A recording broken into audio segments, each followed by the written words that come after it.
آپ کون ہیں, کیا کر رہی ہیں؟ پتھر چن رہی ہیں, آستین سے جھاڑو دے رہی ہیں. فرمایا میں فاطمہ بنت محمد ہوں, میں فاطمہ بنت محمد ہوں, اور یہ زمین کربلا کی زمین ہے.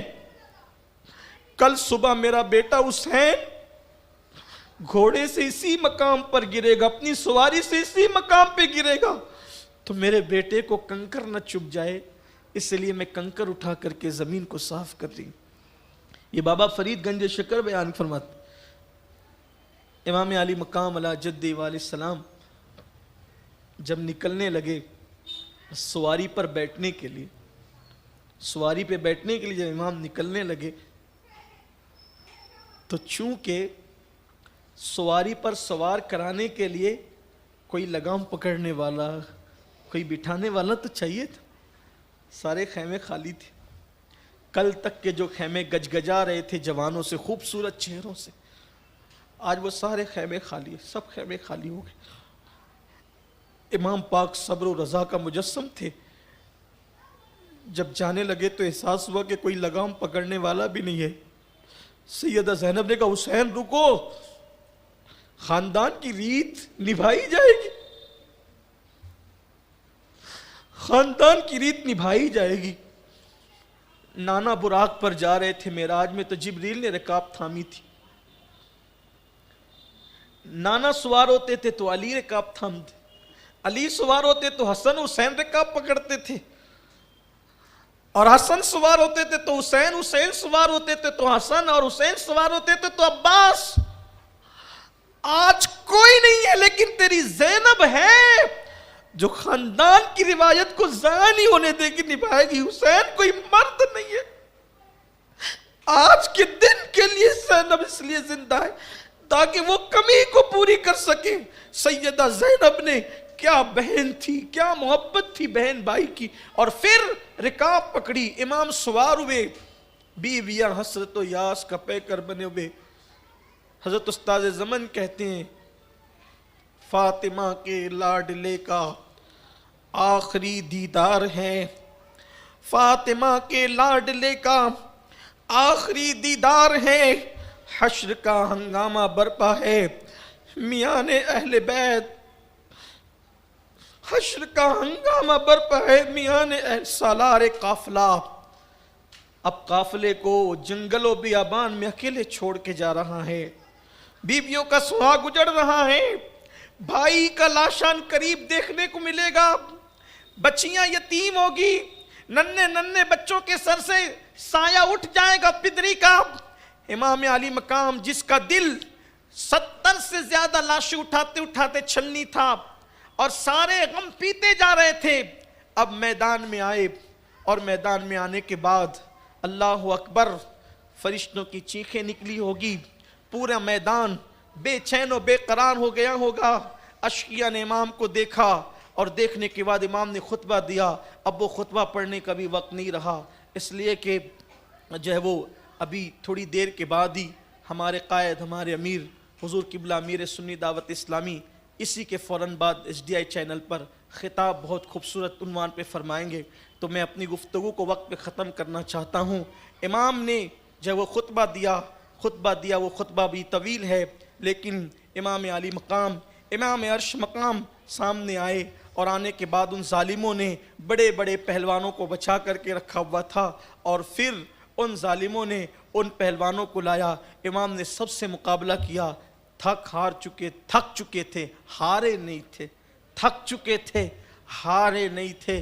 امام نے جو ہے وہ سب کا مقابلہ کیا. حالانکہ سوچو ذہن پہ کتنا دباؤ ہوگا, تھوڑی دیر غور کرو, سوچو ذہن پہ کتنا دباؤ ہوگا.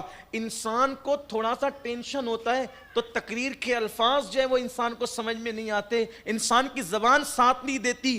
کتنا دباؤ ہوگا بیویوں کا, ان کا کون محافظ ہوگا.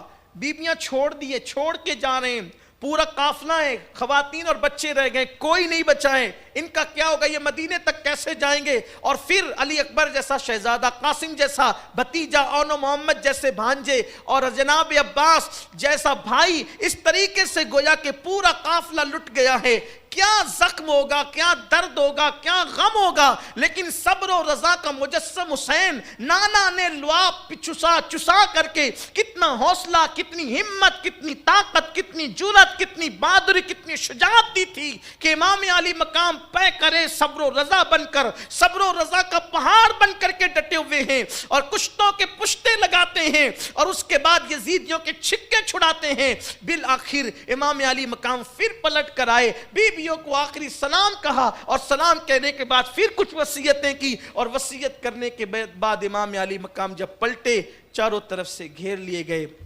ابن جریر طبری کہتے ہیں 72 یا 73 زخم امام علی مقام کے جسم پر تھے، اور حضرت امام محمد باقر جو امام زین العابدین کے بیٹے ہیں وہ فرماتے ہیں کہ جب میں نے اپنے دادا امام حسین کا وہ پیرہن دیکھا جو شہادت کے وقت جسم پر تھا تو اس میں تیروں اور تلواروں کے 300 سوراخ موجود تھے۔ یہ روایت بھی موجود ہے کتابوں کے اندر۔ تو اور ایک تیر امام علی مقام، امام عرش مقام علی جد علیہ السلام کی پیشانی پر لگا، پیشانی پر تیر لگا، پورا وجود چھلنی تھا، خون سے لہو لہان تھے، اور گویا کہ آج میدان کربلا میں استاد زمن نے بڑا خوبصورت نقشہ کھینچا ہے۔ کہتے ہیں فرشتوں کا تانتا ایسے بند گیا تھا کہ افق کربلا بھر گئی تھی۔ آج رسول اللہ بھی موجود تھے، جسے پالا تھا، کندھوں پہ بٹھایا تھا، جس کے لیے سجدے طویل کیے تھے، وہ کیسے امتحان دیتا ہے۔ حضور بھی امتحان دیکھنے آئے تھے، علی مرتضیٰ بھی تھے، سیدہ فاطمہ بھی تھی، ارواح انبیاء بھی تھی، ارواح صالحین بھی تھی، سب دیکھ رہے تھے نبی کا نواسہ کس شان سے امتحان دیتا ہے۔ حسین آج اپنے امتحان میں کامیاب تھے۔ امام علی مقام علی جد علیہ السلام نے زخموں کے گجرے پہنے تھے اور خون کا صحرا سجایا تھا، خون کا صحرا سجایا، زخموں کے گجرے پہنے، اور جیسے ہی سواری سے آپ نیچے آئے مدینے کی طرف رخ کر کے کہا یا رسول اللہ، جو آپ سے وعدہ کیا تھا وہ وفا کر دیا، جو آپ سے وعدہ کیا، نانا جان جو آپ سے وعدہ کیا تھا آج وہ وفا کر دیا ہے۔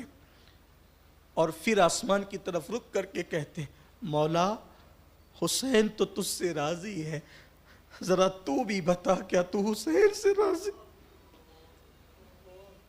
سب لٹا کر تو بھی حسین سے راضی ہے۔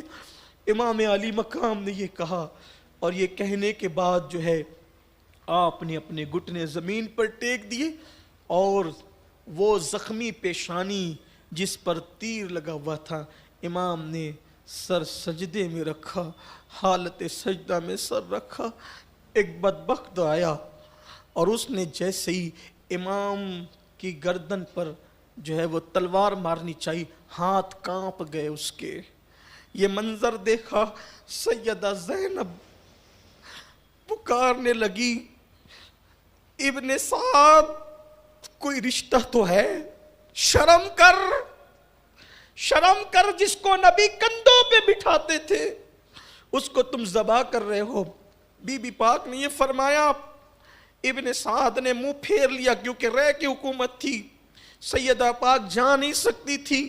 امام پاک نے سر سجدے میں رکھا، ایک بدبخت نے امام علی مقام علی جد علیہ السلام کی گردن پہ تلوار مارا اور سر تن سے جدا کر دیا۔ انا للہ و انا الیہ راجعون، انا للہ و انا الیہ راجعون، انا للہ و انا الیہ راجعون۔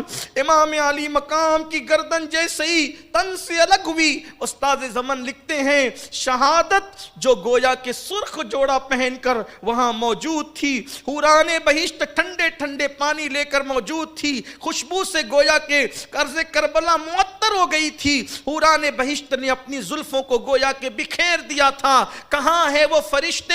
استاد زمن کہتے کہاں ہے وہ فرشتے جو انسان کی پیدائش پر چوں چرا کرتے تھے؟ آج وہ کربلا میں آ کے حضرت انسان کی یہ قربانی دیکھ کر انی عالم و ما لا تعلمون کا راز سمجھ لیں، اس کی تفسیر دیکھ لیں۔ اور پھر امام علی مقام شہید ہو گئے۔ کہتے ہیں جیسے ہی امام شہید ہوئے آسمان سیاہ ہو گیا، سورج کو گہن لگ گیا، حالانکہ سورج کو گرہن لگنا کسی کی موت و حیات سے اس کا تعلق نہیں، لیکن اللہ پاک، امام سیوطی لکھتے ہیں، اللہ پاک جب اپنے جلال کا اور غضب کا اظہار کرتا ہے تو سورج کو گرہن لگ جاتا ہے. سورج کو گرہن لگ گیا، دن میں تارے نظر آنے لگے.